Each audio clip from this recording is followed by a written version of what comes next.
Imagine having everything: money, power, fame. And suddenly, in one heartbeat, it all stops. No one to help, no one to save you, except a stranger. A girl who the world had forgotten, but fate had not. Before we continue, make sure to hit that subscribe button and turn on the notification bell.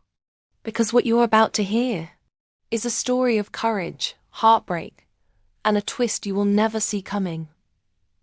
The highway stretched endlessly under the bright afternoon sun. Heat waves rose from the asphalt in shimmering ribbons. A Rolls-Royce, black as midnight, cut through the emptiness like a dagger. Its engine hummed a smooth, confident tune, perfect, precise, unyielding. Behind it, the convoy of SUVs and security vehicles moved in perfect formation. Alexander Kingsley sat in the driver's seat, fingers wrapped firmly around the steering wheel, back straight, posture impeccable. Even in the heat, not a bead of sweat dared to disturb him. He was a man who commanded control, and control demanded perfection. "Sir, the next fuel station is 5 kilometers ahead," said the driver, glancing at him through the rearview mirror. His voice was careful, respectful, slightly nervous. Alexander didn't immediately respond. He stared straight ahead, dark sunglasses hiding the piercing blue of his eyes. The silence was deliberate, a statement. Finally, he spoke, his voice low but sharp, like steel cutting through air. "Fuel is irrelevant. I don't trust interruptions. I don't trust delays. Every second counts. Every second not accounted for is wasted. Do you understand?" "Sir," the driver said. His hands tightened around the wheel nervously. Alexander's lips curved ever so slightly, a hint of a smile that was more predatory than pleasant. "Good. You're learning. Machines obey commands. People are unpredictable. Never forget that. That's why I trust the Rolls more than any man in this convoy. My engineers are brilliant. Yes, but a machine doesn't make mistakes. A machine doesn't falter. People do." From the back seat, his assistant, a young woman named Elaine, shifted uncomfortably. "Sir, I just got a message from the board. They're concerned about the launch tomorrow. They said they need final confirmation on." Alexander's hand shot up, cutting her off. "Elaine, people are always concerned. That's why they exist, to worry. That's why I exist, to fix what people cannot. You worry too much. Learn to trust the system. Trust what is flawless. Trust what cannot lie." Elaine swallowed, nodding. She had learned the hard way that when Alexander spoke like this, there was no room for argument. Not that anyone dared. The road was empty. Not a single car in sight, except for a truck far behind them, tiny and insignificant. Alexander's eyes flicked to it, not because he cared about the truck, but because he always noticed everything, observed everything, calculated everything. His mind was never at rest, always moving, always analyzing, always preparing. "You know," Alexander said quietly, more to himself than anyone else, "I built this empire because I understood control. I understood power. I understood what money can do. And it can do everything. Everything. Except one thing. One thing people always fail to remember."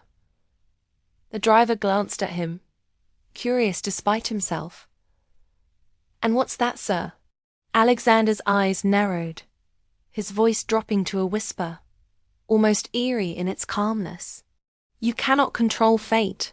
Not completely. Not ever." He turned his attention back to the road. The convoy moved like a military formation. Every car perfectly aligned. Every detail perfect. His phone buzzed a reminder of the next meeting, the next deal, the next acquisition. His empire moved without pause, without fault, without hesitation. And yet, despite all of this, a small, almost imperceptible unease crept into him. A feeling he hadn't acknowledged in years. A suspicion that, perhaps, not everything could be tamed. The highway was still empty. Silent. Oppressive in its perfection. Alexander didn't notice the small, thin figure walking along the shoulder in the distance. A girl. Her clothes were torn. Faded. Her shoes were worn down to the soles. Dust clung to her arms and hair. She carried a small bag that seemed heavier than her tiny frame. She stopped when she saw the convoy, squinting against the glare of the sun, curiosity in her eyes. Alexander didn't see her either. Not yet. He was too busy in his world of perfection, of control, of steel and machines. But fate has a way of whispering before it strikes. And in a few moments that whisper would become impossible to ignore. The sun was merciless. Its heat pressed down on the black asphalt, making waves of shimmering air rise into the sky. Alexander Kingsley's Rolls-Royce moved smoothly along the empty highway, its engine humming a low, confident purr. Everything was perfect, controlled exactly as it should be. Or so he thought. Then, without warning, the engine shuddered once. Just a faint jerk. Alexander's eyes narrowed. The car felt strange. The hum was gone. A low, dying groan replaced it. He frowned slightly, tapping the steering wheel with his fingers. What now? He muttered under his breath, though the words were barely audible. Before anyone could react, the dashboard flickered violently. Lights blinked like warning signals in a storm. Red, orange, green, all flashing at once. The engine coughed and sputtered, a sound no machine should ever make. Then it died completely. Silence. Alexander pressed the accelerator again. Nothing. He turned the key. Nothing. The perfect machine, his pride, his treasure, frozen. Sir? His driver's voice trembled slightly, though he tried to hide it. The engine, it won't start. I don't know what happened. Alexander kept his eyes on the road ahead. The highway stretched endlessly, empty and desolate, the asphalt shimmering like a mirage. Dust swirled around the tires. Not a single building. Not a single person. Nothing but heat, wind, and the lonely stretch of road. Check the fuel. Check the battery. Check everything, he said calmly, though his jaw tightened. Calm. Irritated, but calm. The assistants and security men fumbled. Hands shook as they tried to start the engines of the convoy behind him, their radios crackling uselessly. No signal, one muttered. The network. It's gone. We can't call anyone. Alexander's lips pressed into a thin line. Of course. Perfect isolation. The universe does enjoy testing me. He sighed quietly, not loudly, just enough to let a hint of frustration slip through. Then he closed his eyes for a brief moment and leaned back in the seat. His fingers drummed lightly on the steering wheel. Calm, but beneath it, irritation simmered. One of the bodyguards approached carefully. Sir, maybe we should call the roadside assistance? Or wait for another vehicle? Alexander shook his head slowly. No. I don't wait. I don't rely on others for what I can handle myself. His voice was quiet but sharp. Machines may fail, but so do men. And men will waste my time. I will not waste mine today. Another assistant tried to stay useful. Sir, I can try to check the engine manually. Maybe it's just a fuse or... Do it, Alexander said flatly, turning his sunglasses down slightly so his eyes could see every small movement, every hesitation, every mistake. Do not fail. And if you do, remember I will fix it myself. Do you understand? Yes, sir. The man nodded quickly, almost stumbling under the weight of the moment. The convoy was silent except for the faint hiss of the wind and the occasional cough of engines that refused to respond. Sweat ran down foreheads. Hands were shaky. Normally, these men were untouchable, capable, flawless. But today the perfect highway and the perfect cars had betrayed them. Alexander's mind, sharp as ever, ran through possibilities. Electrical failure. Sabotage? Impossible. But he considered it anyway. There was no panic in him. Only calculation. Irritation. A test. The kind of test he usually enjoyed. The kind of challenge he could crush. But outside, the heat beat down. The road stretched forever. And the world seemed to have paused. Even the birds had gone quiet. He glanced briefly at the rearview mirror. His men were trying, fidgeting, sweating, growing more nervous with every second. Alexander Kingsley, the billionaire who trusted machines more than men, leaned back, exhaled slowly, and waited. Calm, irritated, dominant, but for the first time in a long while he was powerless. Maya stood where she was, the heat pressing against her skin, her backpack hanging loosely from her shoulder. The men finally turned to look at her. Their eyes moved slowly from her dusty boots to her torn blue jeans, from her crop top to the stained Xiang jacket. One of them raised his eyebrows. Another exchanged a quick glance with his colleague. I noticed your car stopped, Maya said again, softly but clearly. She kept her voice respectful, calm. I thought maybe you might need help. For a second, there was silence. Then it broke. A short laugh escaped from one of the mechanics. He tried to stop it, but it came anyway. Help? He repeated, disbelief thick in his voice. Another man chuckled. Then another. The laughter spread slowly, like heat through metal. One of the guards looked her up and down openly now. You? He said, shaking his head. You want to help this car? He pointed at the Rolls-Royce with a careless hand. Do you even know what kind of car this is? Maya swallowed but nodded slightly. Yes, I know what it is, she said quietly. I just thought what? Another man cut in, laughing louder now. That you could fix what our scanners couldn't. He gestured toward the laptops and tools scattered on the ground. These machines cost more than your entire outfit. Someone snorted. More than her whole life, he added, and the men laughed again. Maya felt the words hit her like dust in her eyes. Sharp, dry, but she did not step back. Her hands trembled slightly, but she folded them together to steady herself. I'm not saying I know more than you, she said gently. I just thought I could take a look. Sometimes the problem is small. Sometimes it's not where you expect. One of the mechanics shook his head in amusement. Listen to her, he said to the others. She sounds confident. He smirked. What are you? A roadside mechanic? Maya hesitated for a brief moment. I fix engines when I can, she answered honestly. Generators, bikes, cars. That was when Alexander Kingsley finally turned around. He had been watching quietly, arms folded, sunglasses still on his face. The corners of his lips lifted slightly.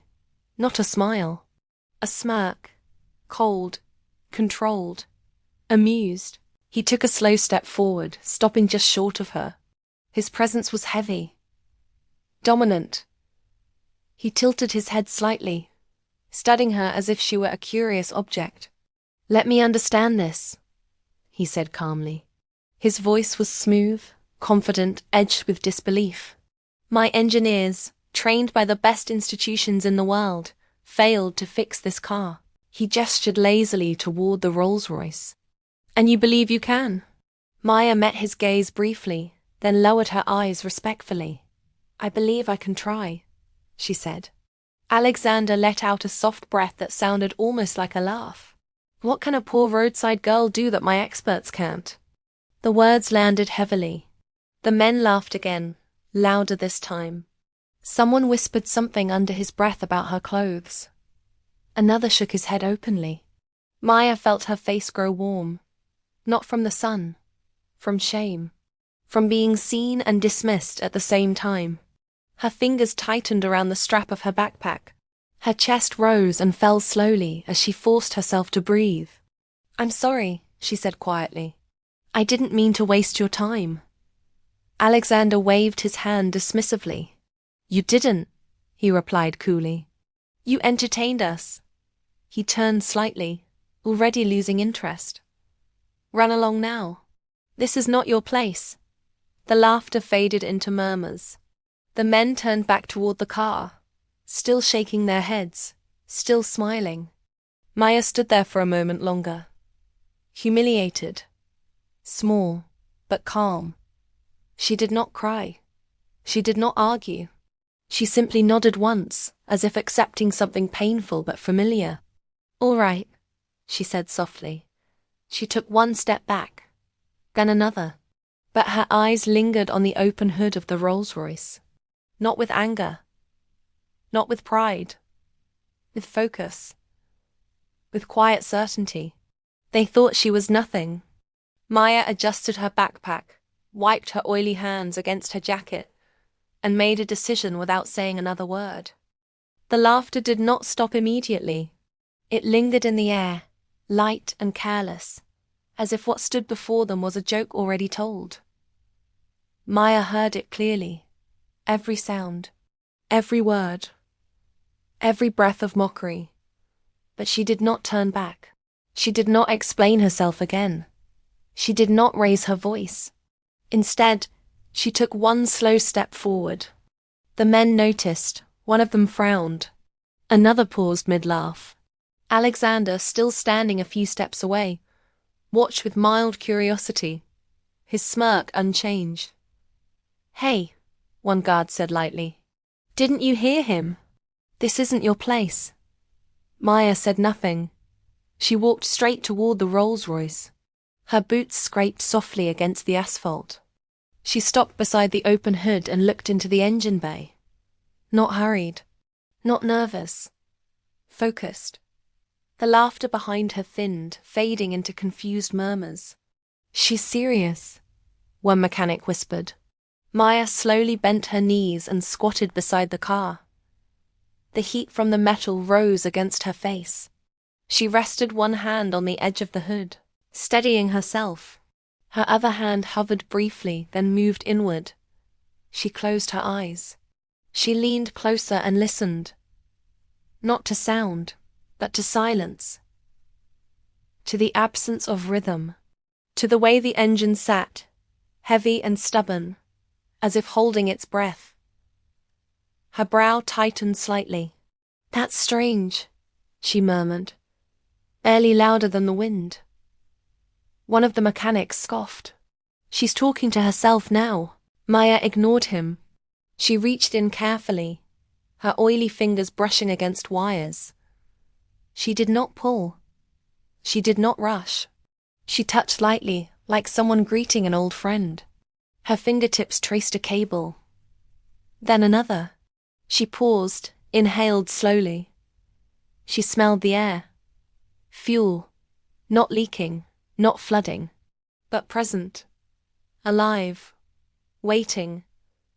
Her head tilted slightly to the side. Her lips pressed together. "No misfire," she whispered again. The men exchanged looks. One of them stepped closer, arms crossed. "What exactly are you doing?" he asked, irritation creeping into his voice. "Listening," Maya replied calmly. "Listening to what?" Another snapped. "The engine is dead." She opened her eyes and glanced at him briefly. "No," she said simply. "It's not dead." That answer unsettled them. Alexander shifted his weight slightly. His smirk faded just a fraction. He said nothing, but his eyes narrowed behind his sunglasses. Maya reached deeper into the engine bay. She pressed gently on a wire connector. It did not move. She frowned. She tapped lightly on a housing unit with her knuckle and listened to the sound it made. Hollow. Wrong. One mechanic laughed again, but this time it sounded forced. You're wasting your time. We already checked that. Maya did not look at him. Did you listen to it? She asked quietly. Or did you only read it? The question hung in the air. The mechanic opened his mouth, then closed it. Another man shifted uncomfortably. The wind blew dust across the road, brushing against their legs. The sun burned above them, but suddenly, the heat was not the heaviest thing in the air. Maya wiped her fingers on her jacket, then leaned in again. She placed her ear closer to the engine, careful not to touch the hot metal. She breathed slowly, calmly. Her movements were steady, confident, natural. She smelled the fuel again. She checked the wiring path with her eyes. She nodded slightly, as if confirming something only she could see. Behind her, the men grew quiet. The laughter was gone now. No one mocked her anymore. No one smiled. They watched, uncertain, confused. Alexander took one slow step closer. He did not speak. For the first time, he was not dismissive. He was watching, studying. Maya shifted her weight and squatted lower, her boots firm against the ground.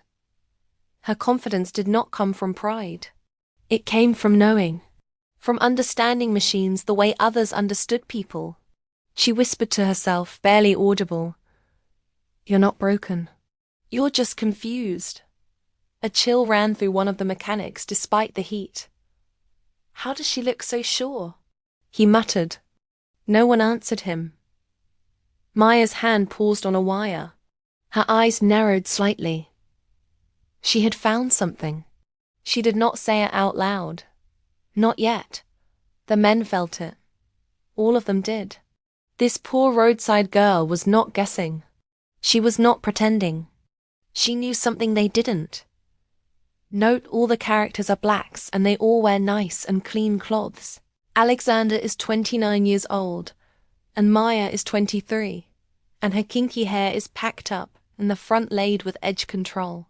She reached deeper into the engine compartment and pushed aside a thick bundle of wires. Behind it was a small panel, barely visible, hidden beneath layers of polished metal and insulation. It was clean. Too clean. Maya's lips pressed together. "There you are," she whispered. One of the mechanics frowned. "That panel isn't part of the main diagnostics," he said cautiously. "It doesn't affect the engine start." Maya did not look at him. "It does when it's confused," she replied calmly. She pulled a small tool from her backpack. Old, scratched, trusted. She slid it carefully into the narrow space and loosened the panel with slow, steady movements. No rush, no panic. The metal shifted slightly, revealing a compact module tucked deep inside. A murmur passed through the men. "I've never seen that accessed manually before," one whispered. Maya leaned closer.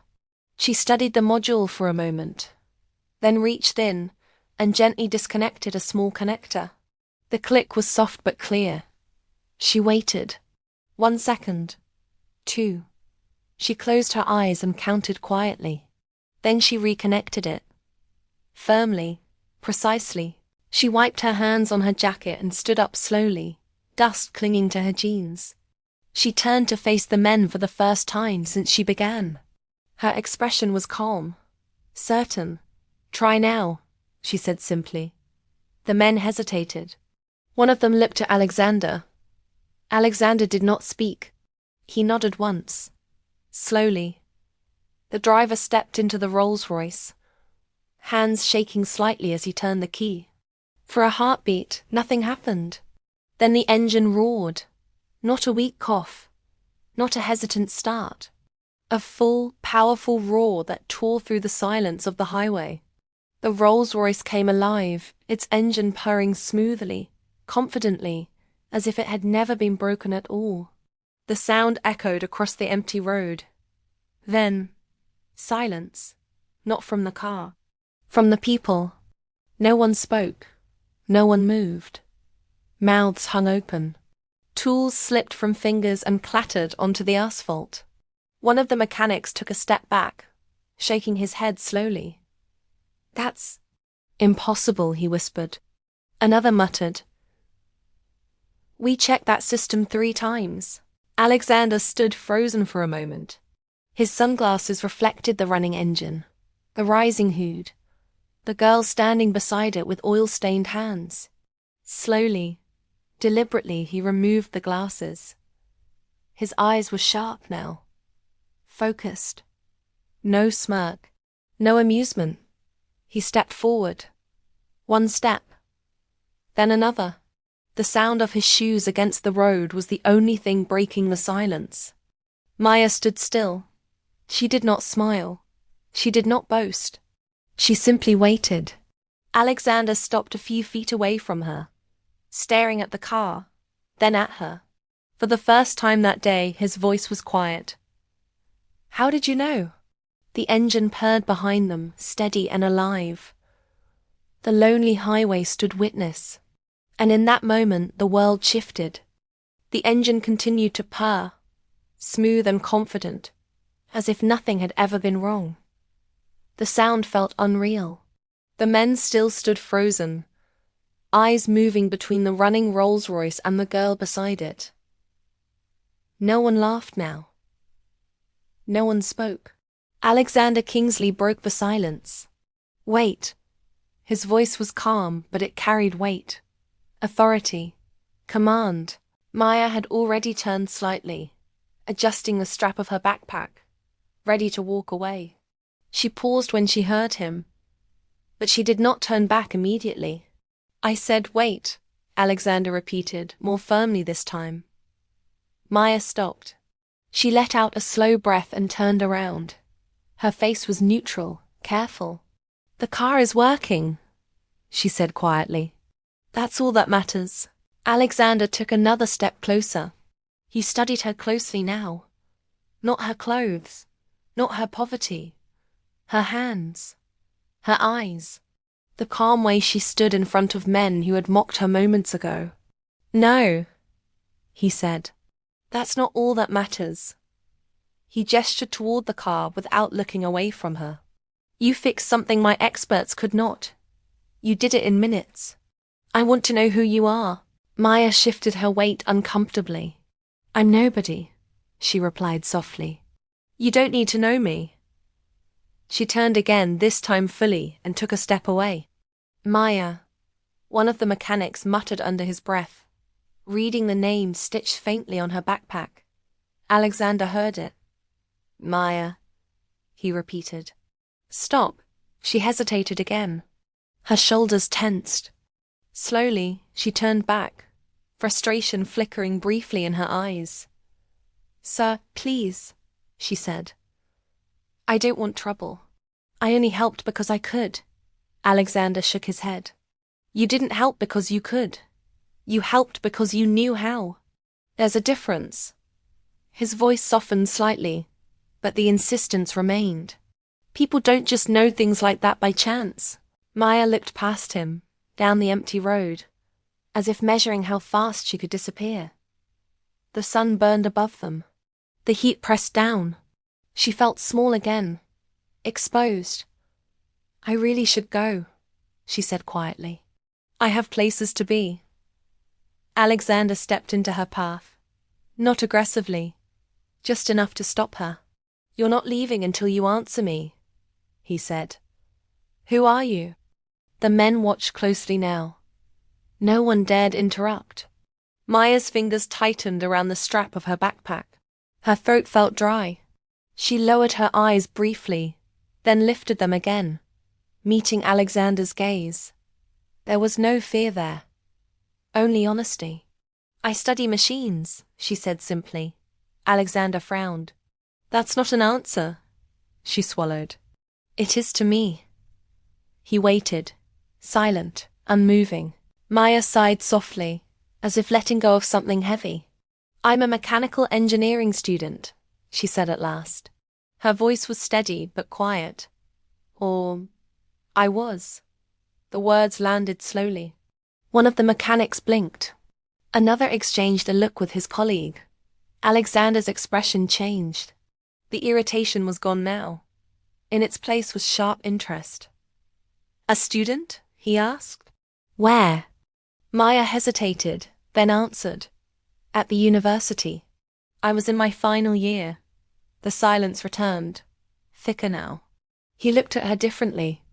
Not as a poor roadside girl. Not as an interruption. But as something unexpected. Something rare. And you're walking this road fixing generators and broken cars? Alexander asked quietly. Maya nodded once. Yes. She said nothing more. She didn't explain. She didn't defend herself. She stood there, oil-stained hands at her sides. The sound of the Rolls-Royce alive behind her, waiting for whatever came next. Alexander Kingsley stared at her for a long moment. For the first time in many years, the answers he wanted did not come from machines. They stood right in front of him, wearing torn jeans and dusty boots, on a lonely road where power had failed him. Maya's eyes drifted away from the lonely highway. The sound of the running engine faded slowly, replaced by another sound. A softer one. A memory. Her mind slipped backward in time. She was a little girl again, barefoot, sitting on the dusty floor of their small home. Old radios lay open in front of her. Screws scattered everywhere. Her fingers were tiny but curious. She twisted wires gently, listening closely. Maya. Her mother called from the doorway, pretending to sound angry. What have you opened again? Maya looked up and smiled brightly. It wasn't working, Mama, she said. I just wanted to see why. Her father laughed from the corner of the room, wiping grease from his hands. Leave her, he said warmly. That girl listens to machines better than she listens to people. Her parents never shouted at her curiosity. They never told her to stop touching things. When a fan broke, they brought it to her. When a radio stopped working, they waited patiently while she fixed it. You have a gift, her father would say, kneeling beside her. Don't waste it. Years passed. The little girl grew older. The radios became engines. The toys became tools. Her hands grew stronger. Her mind sharper. When she told her parents she wanted to study mechanical engineering, they didn't laugh. They didn't hesitate. We will find a way, her mother said quietly, even though worry filled her eyes. Her father worked longer hours. Her mother sold small goods at the market. They cut corners. They skipped comforts. Also, Maya could sit in classrooms filled with machines she loved. University life was hard. Long nights. Endless equations. Heavy books. But Maya thrived. She stayed back after lectures. Asked questions. Touched engines the way others touched dreams. Slow down, her mother would say on the phone. You'll break yourself. I'm fine, Mama, Maya would laugh. I'm almost there. Final year came. The hardest year. Projects, deadlines, pressure. But she was strong, focused, close to the finish line. Her parents were proud. Then came the call. It was late. The kind of night that feels wrong even before the phone rings. Maya stared at the screen before answering, her heart already heavy.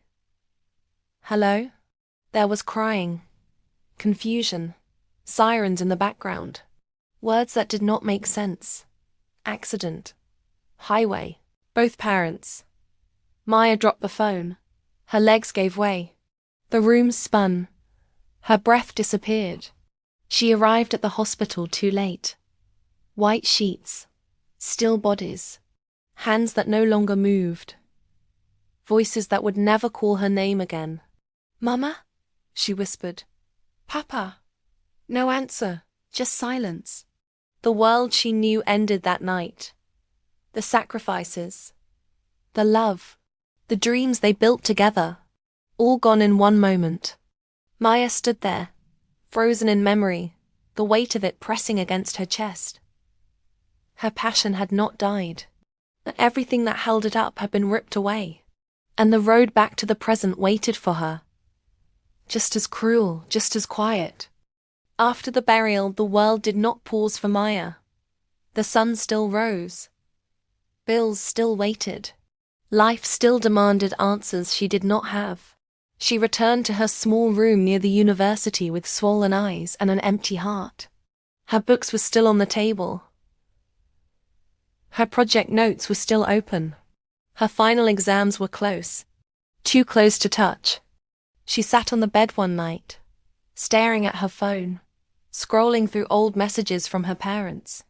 "We'll sort it out," her mother had written weeks before the accident. "Don't worry about the fees." But now there was no one to sort anything out. The deadline came quietly. No warning, no mercy. Maya walked to the administration office, her documents clutched tightly in her hands.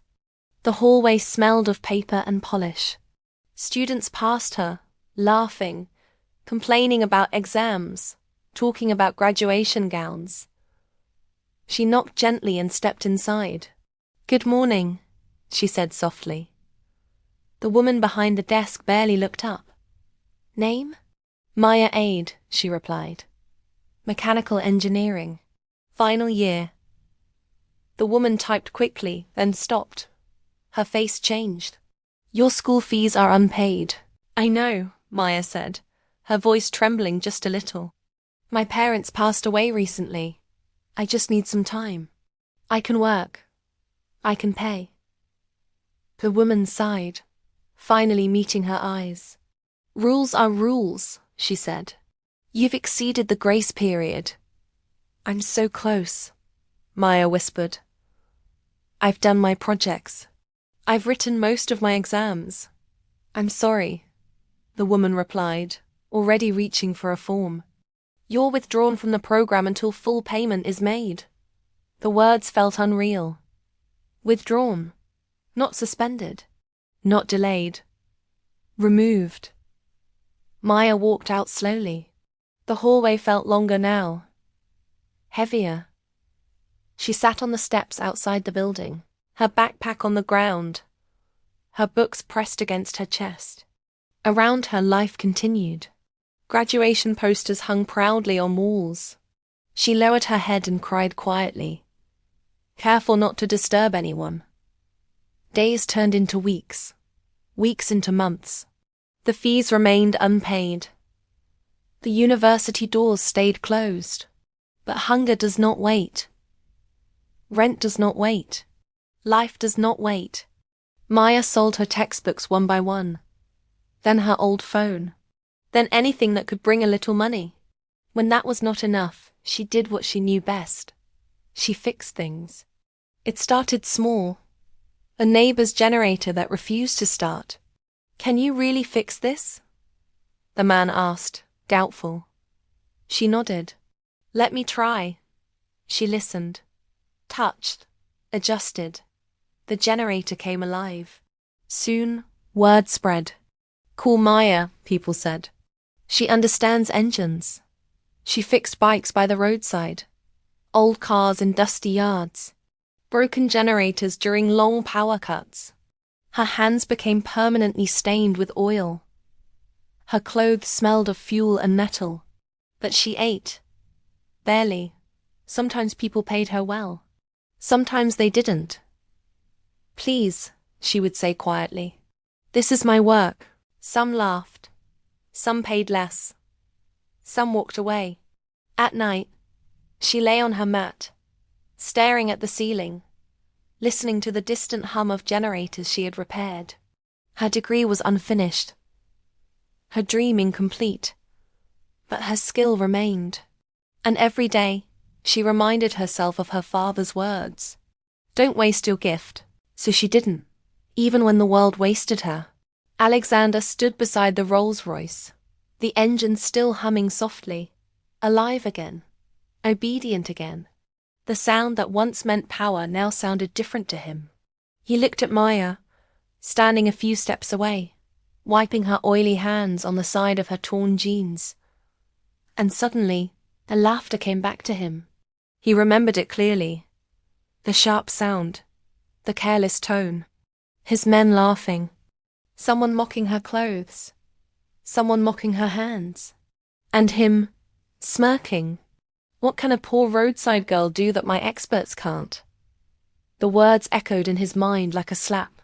Alexander Kingsley had laughed at presidents. He had laughed at competitors. He had laughed at men begging for mercy in boardrooms. But this laughter felt different now. It felt ugly. Heavy. He studied her properly for the first time. Not as a problem. Not as a distraction. But as a human being. Her calm eyes. Her steady breathing. Her confidence that did not beg for approval. This was not luck. This was skill. Deep skill. The kind no amount of money could buy overnight. For the first time in years, something inside him cracked. Not loudly. Quietly, he spoke slowly. "I watched you," he said. "You didn't rush. You didn't panic. You didn't show off. You listened to the car like it was talking to you." Maya said nothing. She only nodded once, politely. Alexander continued, his voice lower now. "My experts have degrees from the best schools. They have tools worth more than houses. And yet, you solved what they couldn't." One of the men shifted uncomfortably. Another looked down. The road was silent again. Alexander reached into his jacket. Slowly, deliberately, he pulled out his black card and held it between his fingers. "Tell me how much," he said. "Name your price." Maya looked at the card, just for a second. Then she shook her head gently. "I don't want your money," she said. Her voice was calm. No anger. No pride. Just truth. Alexander frowned. Everyone wants money. She looked up at him then. Straight into his eyes. "Not like that," she replied. He paused. "I can give you enough to change your life," he said. "Enough to never stand on this road again." Maya exhaled slowly. "Sir," she said respectfully, "money given like pity doesn't last." The words hit him harder than he expected. "What do you want then?" Alexander asked. She adjusted the strap of her faded backpack. "I want to finish what I started," she said. "I want to go back to school. I want my degree." Alexander was silent. The sun burned above them. The engine purred softly behind him. "You could have asked for millions," he said quietly. She shook her head again. "I don't want charity," she replied. "I want my education. That's all." For the first time in his life, Alexander Kingsley felt something unfamiliar settle in his chest. Respect, not bought, not forced, earned. And as he stood there on that lonely road, surrounded by machines and men who obeyed him, he realized something unsettling. True talent did not beg. True talent did not shout.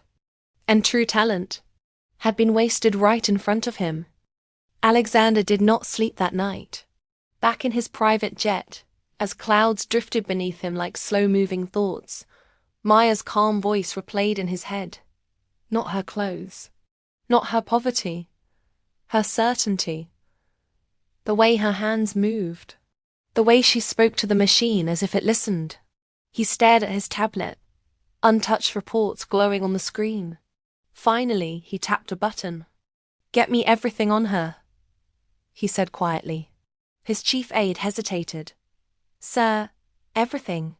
"Yes," Alexander replied. "School records, lectures, projects, any work she has done. I want facts, not sympathy." Within hours, files began to pour in. University transcripts, recommendation letters, competition results, old photos of a younger Maya standing beside engines, smiling with grease on her cheeks. Alexander leaned forward. His eyes narrowed, not in anger, but in focus. She topped her class in thermodynamics, he murmured. Designed a fuel efficiency model in second year. This is not average work. Another file opened. Sir, the aide said softly. Her professors described her as exceptional. One wrote that she solves problems intuitively, that she hears machines the way musicians hear music. Alexander's fingers stilled. He remembered the roadside, how she had closed her eyes, how she had listened. Why did she leave? He asked. A pause. Final year fees unpaid, the aide replied. Both parents died in an accident 3 months before graduation. No relatives able to support her. She was withdrawn from the program 2 weeks before final exams. Alexander closed his eyes. Just for a moment. 2 weeks. A life paused. The future locked away. Not because of lack of talent. Not because of failure. But because of money. He opened his eyes again. Harder now. Sharper. Contact the university, he said. Yes, sir. And shortlist the top mechanical engineering universities abroad, Alexander continued. Not good ones. The best. The aide looked up, surprised. Sir? Alexander's voice did not rise, but it carried weight. She does not belong fixing generators on the roadside. She belongs in rooms where the future is designed. Within days, confirmations arrived. Offers. Prestigious names. Campuses known across the world. Labs filled with machines she had only read about. Alexander reviewed them one by one. Then he made his decision. This one, he said, pointing. Full program. Mechanical engineering. Advanced systems. Scholarship? The aide asked. No, Alexander replied firmly. Not a scholarship. The aide frowned. Sir, then what? A promise, Alexander said. Tuition fully paid. Living expenses covered. Housing. Books. Insurance. Everything. She should worry about nothing except learning. The aide hesitated again. And publicity? Press? Alexander shook his head. No announcements. No cameras. This is not charity branding. He stood and walked to the window, watching the city lights glow beneath the jet. This is an investment, he said quietly. In real brilliance. When Maya was called into his office days later, she stood stiffly, unsure. The room was cold. Clean. Too perfect. Alexander placed the folder in front of her. You wanted to finish school, he said. This is how. She opened the file slowly. Her eyes scanned the pages. One page. Then another. Her breath caught. Abroad? She whispered. Yes, Alexander replied. Full program? Yes. Living expenses? She asked, almost afraid to continue. Yes, he said again. Her hands trembled slightly. Sir, I didn't ask for this. Alexander met her gaze. You didn't have to, he said. Your work asked for you. Silence filled the room. Heavy. Emotional. I'm not giving you charity, he continued. I'm removing an obstacle. The rest is up to you. Maya swallowed hard. She stood slowly. Then, she said, voice steady but thick with emotion, I will not waste it. Alexander nodded once. And in that moment, a decision made on a lonely road became something much bigger. A future restarted, a talent reclaimed, and a life redirected, not by pity, but by recognition. The airport smelled of engines, coffee, and travel. Crowds pushed past each other, rolling suitcases rattling across the polished floor. Announcements echoed faintly over the speakers, mingling with the constant hum of movement. Maya stood near the boarding gate, her backpack heavier than it should have been, filled with carefully packed books, tools, and a few personal items she had refused to leave behind. She hugged the folder Alexander had given her tightly. The pages crinkled slightly under her fingers.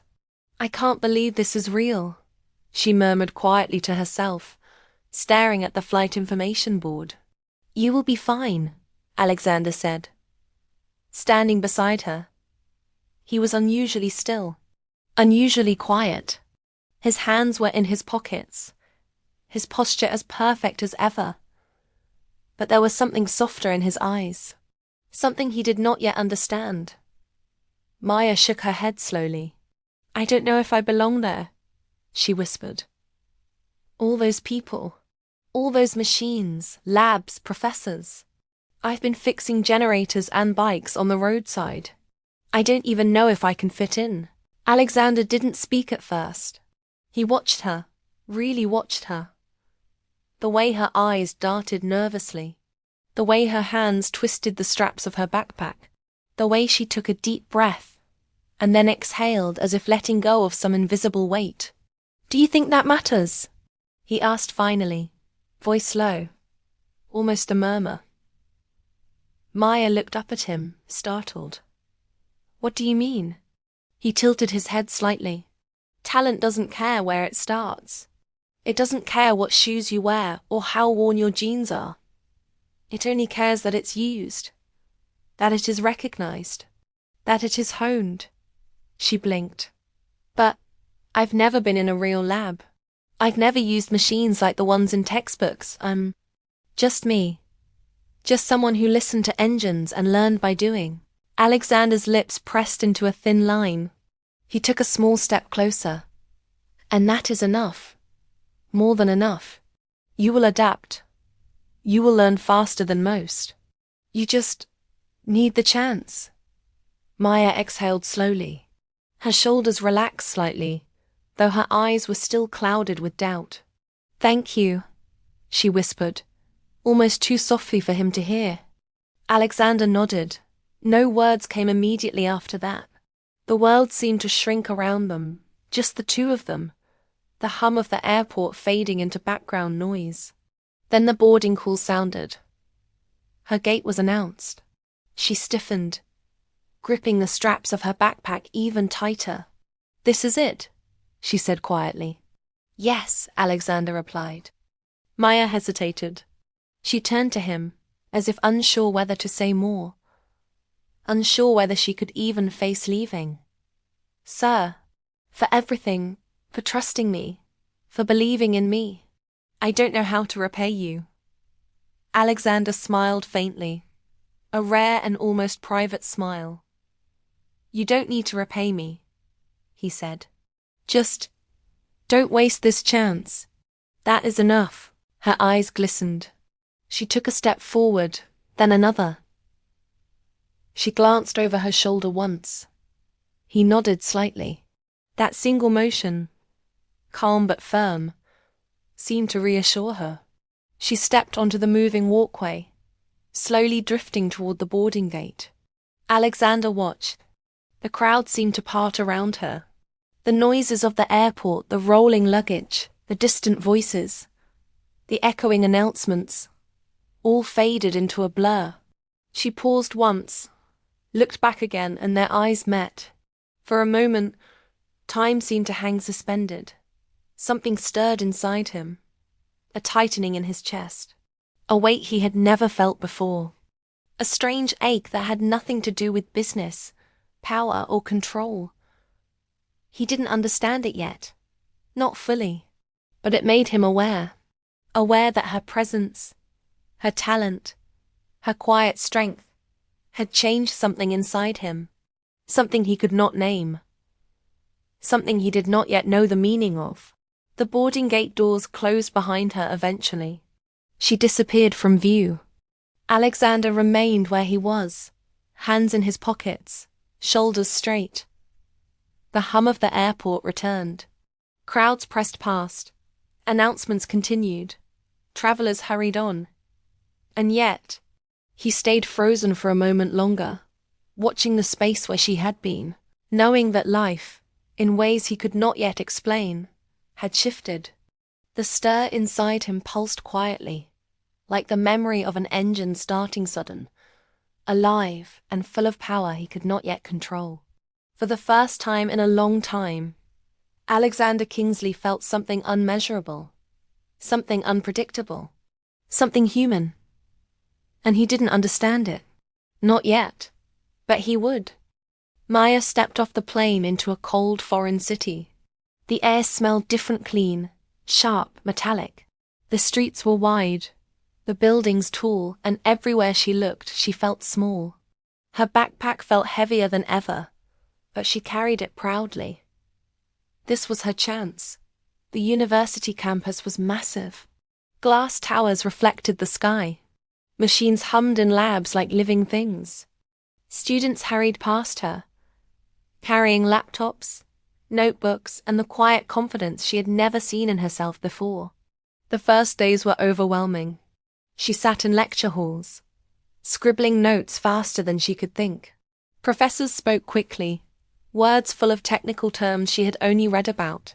She felt her fingers twitch, eager to work, eager to prove herself, but exhausted by the pace. Her dorm room was small, stark. A single bed, a desk, a lamp, and a window that looked out at the city. At night, she sat alone.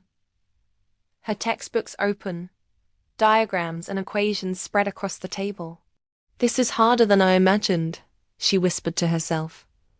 Assignments piled up. Labs demanded precision. Calculations had to be exact. Machines had to obey her hands. But her hands sometimes shook. Her mind sometimes faltered. And the other students, some were curious. Some were kind. Some were cruel. "You don't belong here," one classmate sneered during a lab session. "Are you sure you even know what you're doing?" Maya's jaw clenched. She swallowed hard. I can do this," she said quietly, moving to her station. She adjusted wires carefully, her hands steady despite the sting of embarrassment. Another day, a professor questioned her methods. "This is unorthodox," he said, frowning. "Why are you connecting the circuits this way?" I thought it might work better," Maya replied, nervous but firm. "I read the system carefully. I've tested it step by step." The professor sighed, shook his head. "We'll see."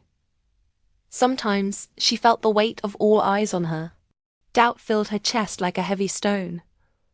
She was far from home, far from the small town she had grown up in, far from her parents, alone. Late nights were the worst. Alone in the lab, surrounded by humming machines and blinking lights, she sometimes wanted to give up. "Maybe I can't do this," she whispered to the empty room. "Maybe they're right. Maybe I should just go home."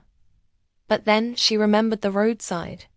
She remembered the heat, the dust, the sound of the Rolls-Royce refusing to start, the men laughing at her, the quiet way she had listened to the engine, touched the wires, smelled the fuel. She remembered the moment she had heard the pulse of the machine, the moment she had known, without doubt, what to do. Her fingers clenched into fists. Her heart thumped faster. "No," she said aloud this time, stronger. "I'm not giving up. I can't give up. Not now. Not ever. I have work to finish. I have a gift. I'll make it matter." Maya pushed harder. She stayed in the lab later than anyone else. She read textbooks in the quiet dorm. She practiced circuits on spare boards. She tested engines, designed systems, wrote pages of notes. Days became weeks. Weeks became months. Slowly, she grew. She learned to speak with professors confidently. She solved problems faster. Her hands became sure again, steady, like they had been beside the Rolls-Royce. She faced the sting of racism. A lab partner refused to collaborate. A classmate mocked her accent. Some professors doubted her knowledge, but she kept going. She faced doubt in herself, Some days she failed experiments. Some days equations refused to make sense. Some nights she cried quietly into her pillow. She faced loneliness. She missed home, her parents, the dusty streets, the small comforts of family she would never see again. And yet, she kept moving forward. Each time she faltered, she closed her eyes and remembered that hot road. The engine silent, the men laughing, the smell of fuel, the way she had trusted herself when no one else did. She remembered the pulse of success when the engine roared. That memory became her anchor. Slowly, the lab stopped feeling like a foreign place. Slowly, the machines began to respond to her hands like they always had. Slowly, she realized she could belong. Slowly, she began to believe in herself again. Every page she wrote, every wire she connected, every machine she revived became a step forward. A reminder that her talent was real, that her parents' sacrifices were not lost, that she had the right to finish what she had started. And as the semesters passed, Maya changed.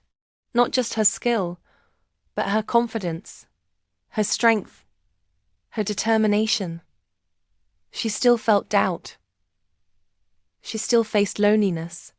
But she also knew one thing with certainty. She would never stop, no matter how hard it got. The memory of the roadside, the laughter, the engine, the silent understanding of a girl and a machine pushed her forward every single day. The day of graduation arrived with a sky so blue it almost hurt to look at it.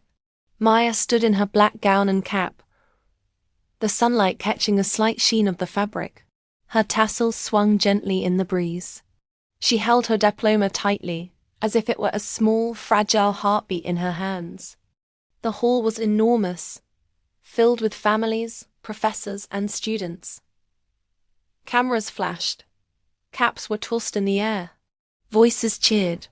The air smelled of polished floors, fresh flowers, and the nervous excitement of achievement. Maya looked around, her chest tight.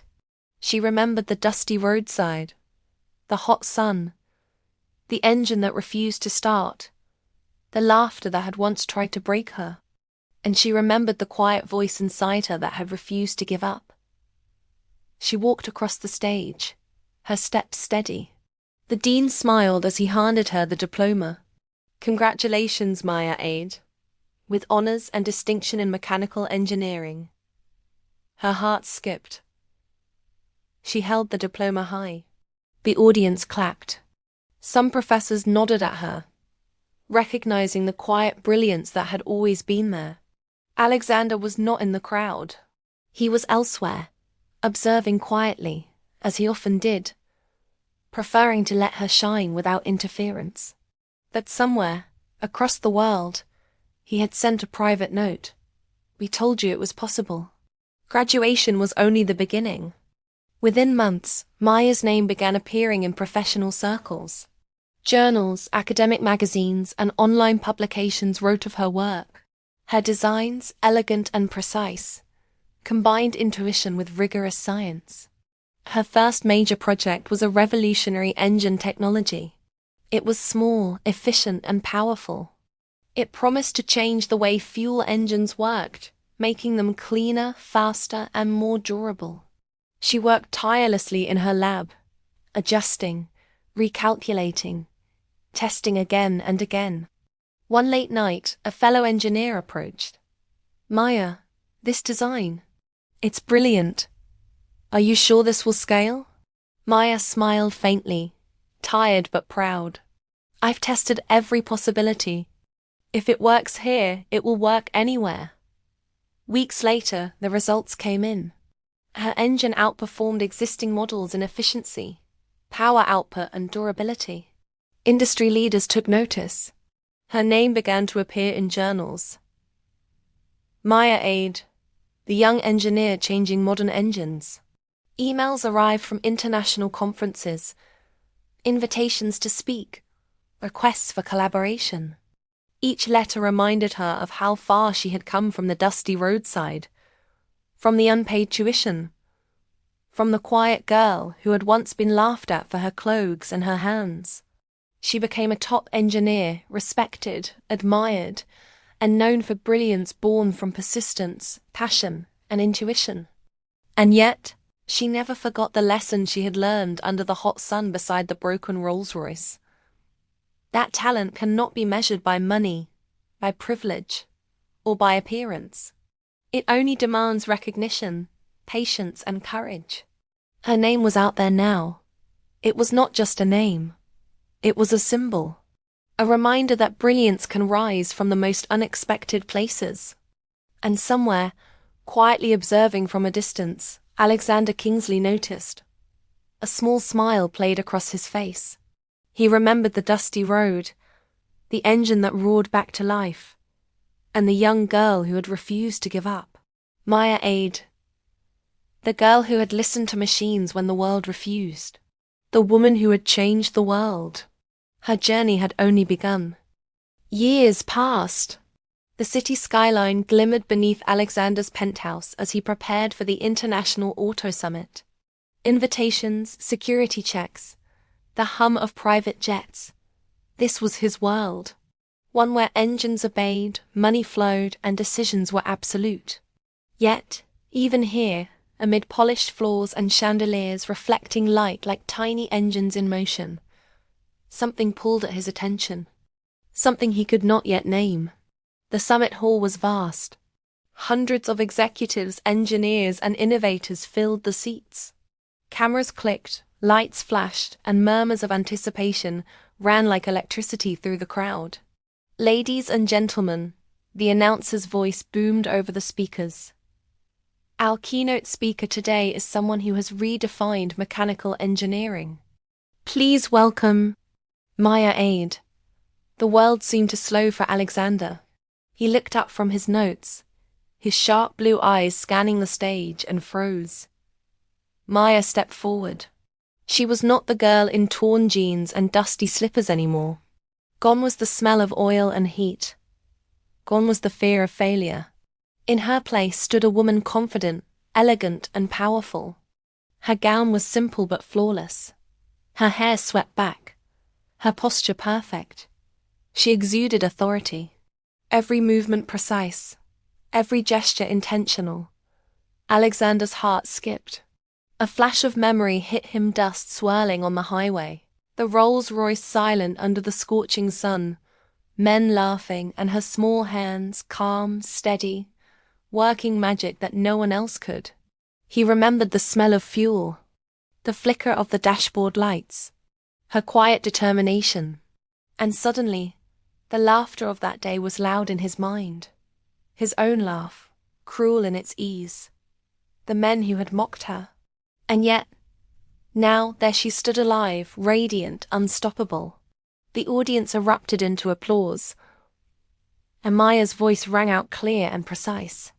Today, I want to share an innovation that changes the way engines think and breathe.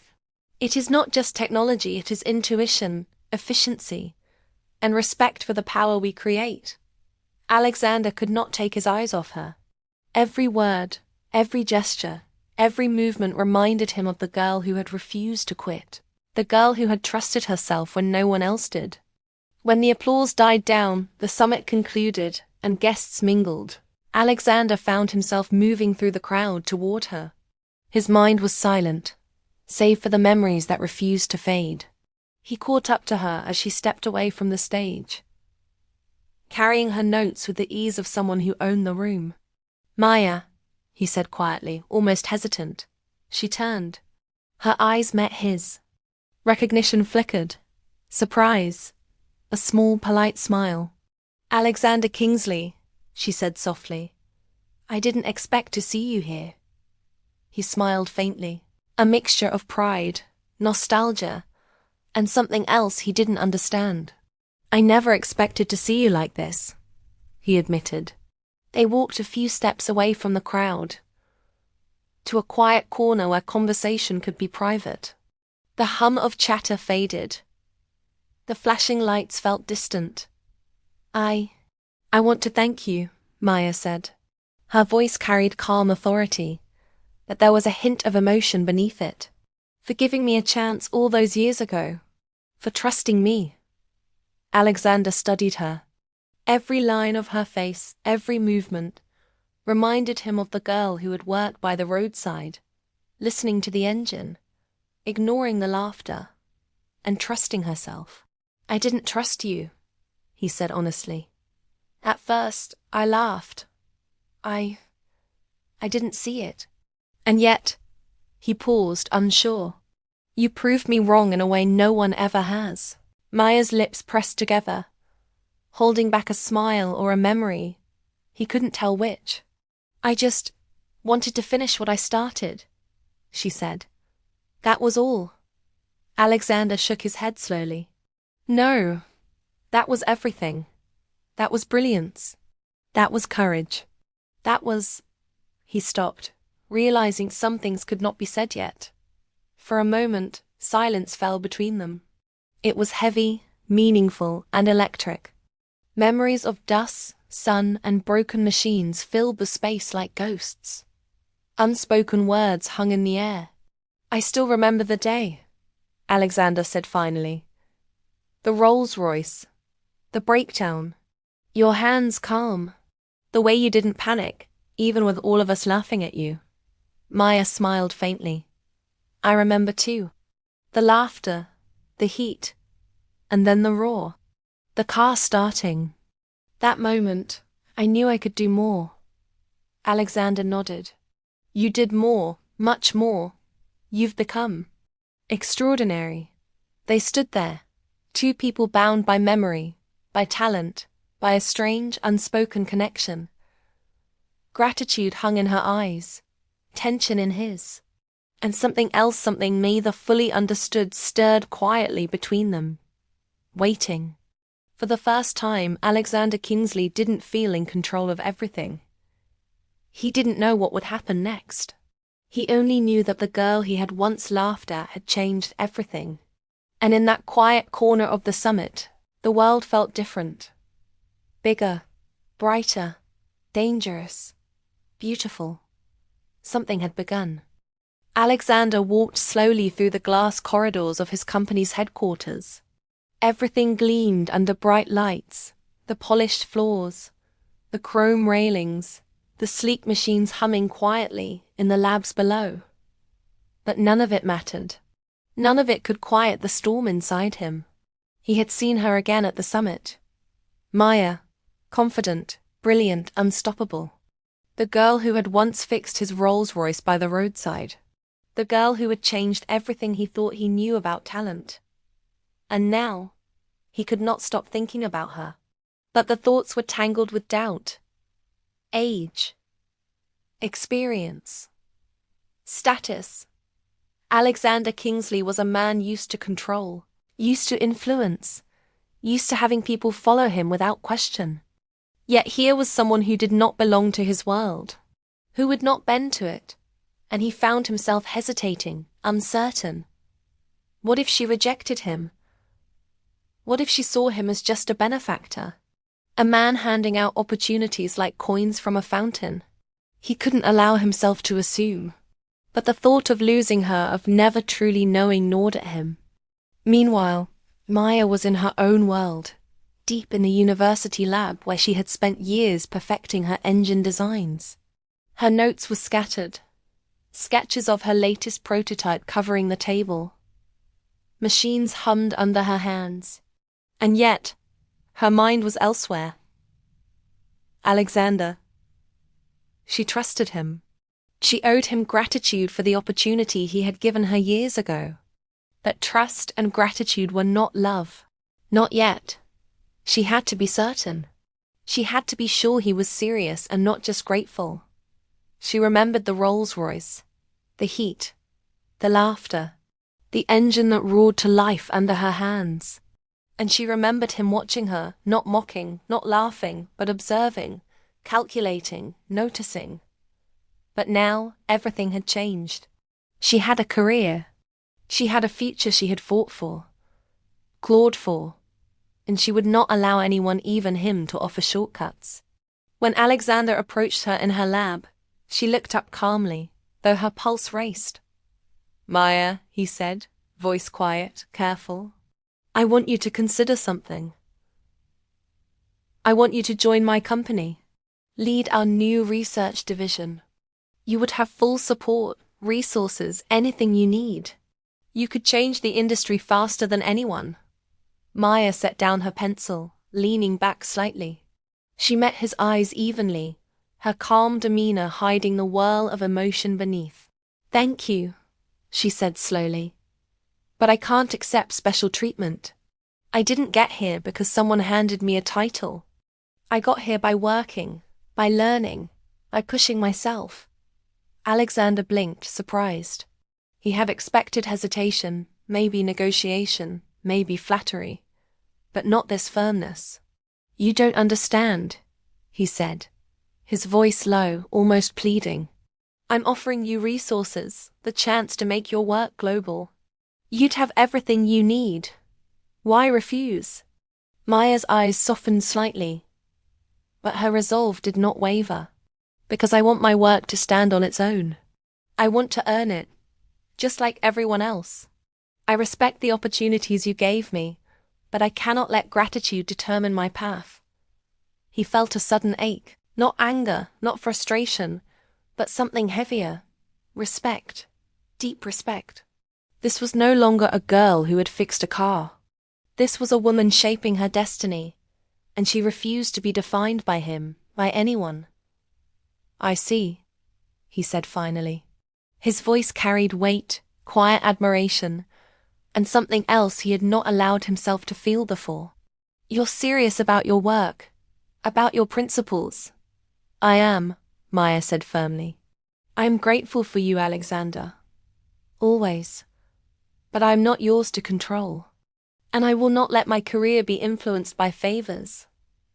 Alexander exhaled slowly, leaning against a workbench. I understand, he said. He did. For the first time, he truly saw her. Not as someone he had helped. Not as someone he could control with wealth or influence. But as her own person, brilliant, determined, and unyielding. I just want you to know, he said quietly, that I respect you. More than I've respected anyone in a long time. Maya studied him, noting the genuine sincerity in his eyes. She nodded. And I respect you too, she said softly, for believing in me when I had nothing, for trusting me when no one else did. But my path is mine, Alexander. I hope you can accept that. He nodded, slowly, the tension in his chest easing slightly. For the first time, Alexander Kingsley felt admiration untangled from power, gratitude untangled from control, and he realized, quietly, that respecting her might be the most profound thing he could do. For the first time in years, he didn't need to control.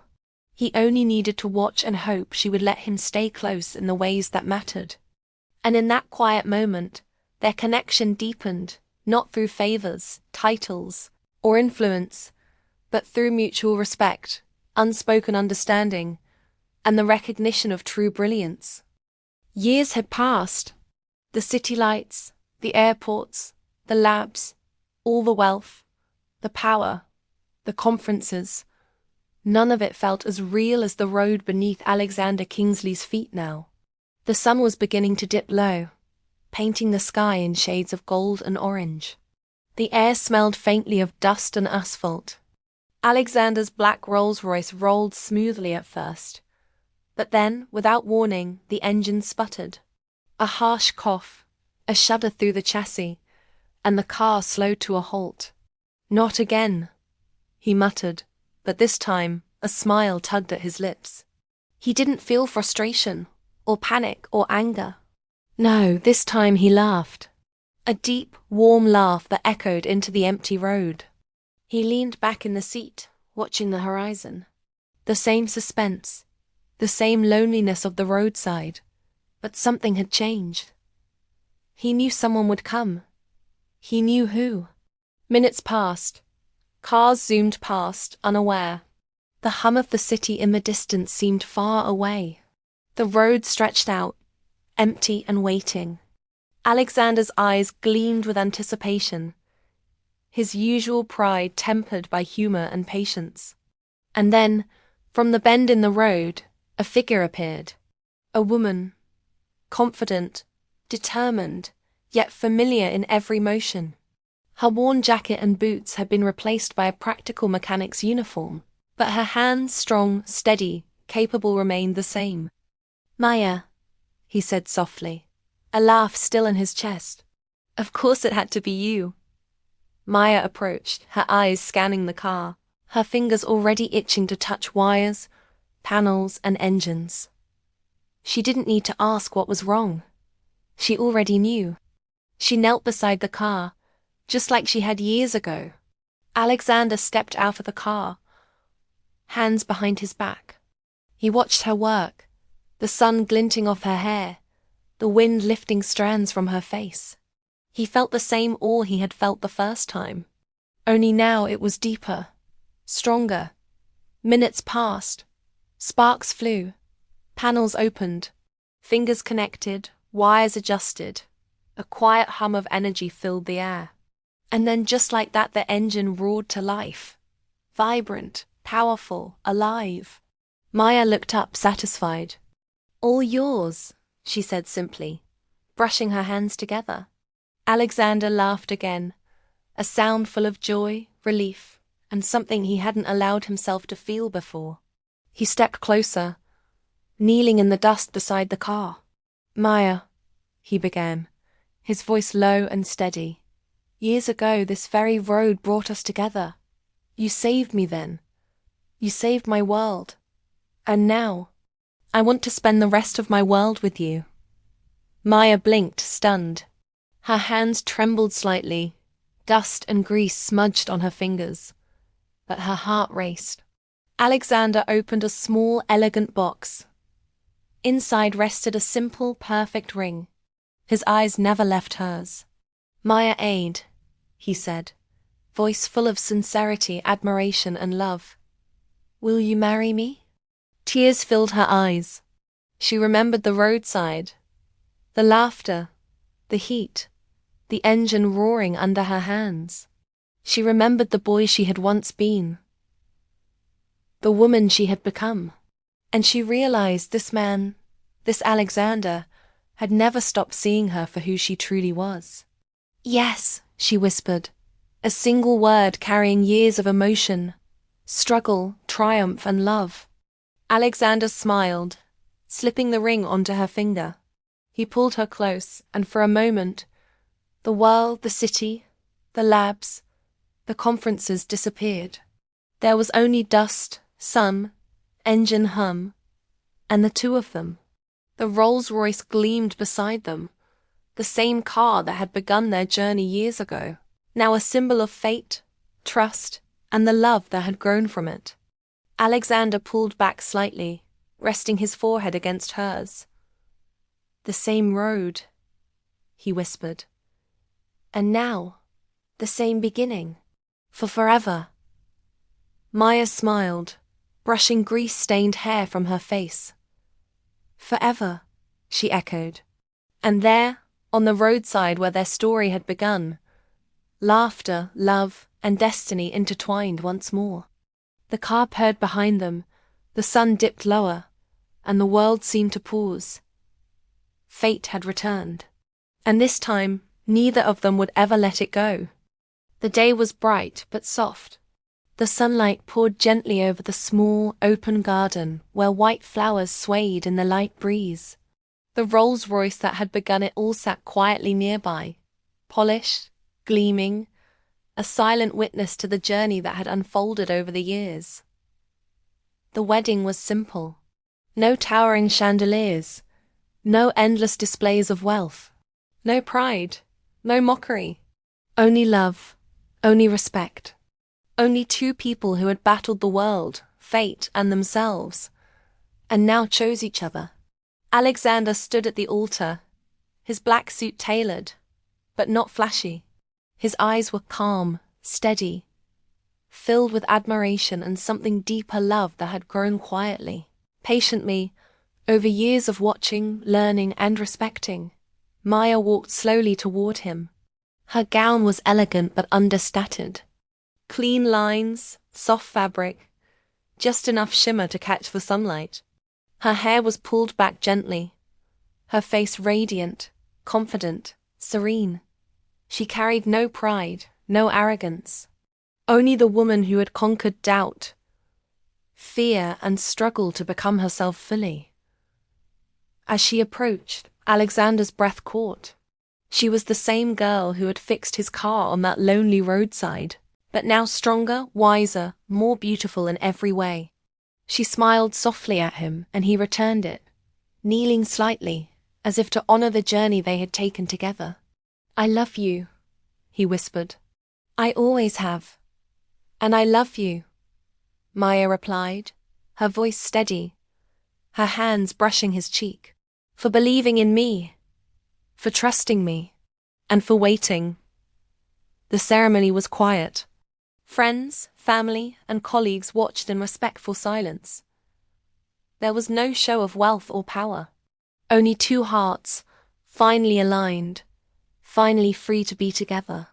After the vows, Maya stepped forward to speak.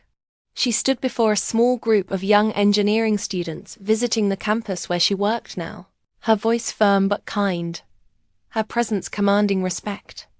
"Don't ever let anyone tell you that you don't belong," she said, eyes sweeping over the eager young faces. "No matter how impossible it seems, no matter how many people laugh at you, no matter what life takes from you, you have the power to rise, to build, to fix, to create. Believe in yourself and never give up." The students listened, captivated. Some nodded. Some wiped tears from their eyes. Her story the girl laughed at, mocked, doubted, was now a symbol of resilience, courage, and brilliance. Alexander watched from the side, his hand gently holding hers. There was no pride in his gaze, no claim, only awe, respect, love deeper than words. And as the sun began to set, painting the sky in soft gold and pink, the final narration played in Alexander's mind, almost as if spoken by fate itself. The girl they laughed at fixed more than a car. She fixed a broken heart. They walked hand in hand, side by side, toward the car that had started it all, toward a future they had earned together. The world had tested them. Fate had challenged them. But love, respect, and courage had carried them through. And for the first time, Alexander and Maya smiled without fear, without pretense, knowing they had arrived, not just at a wedding, but at the place where their hearts truly belonged.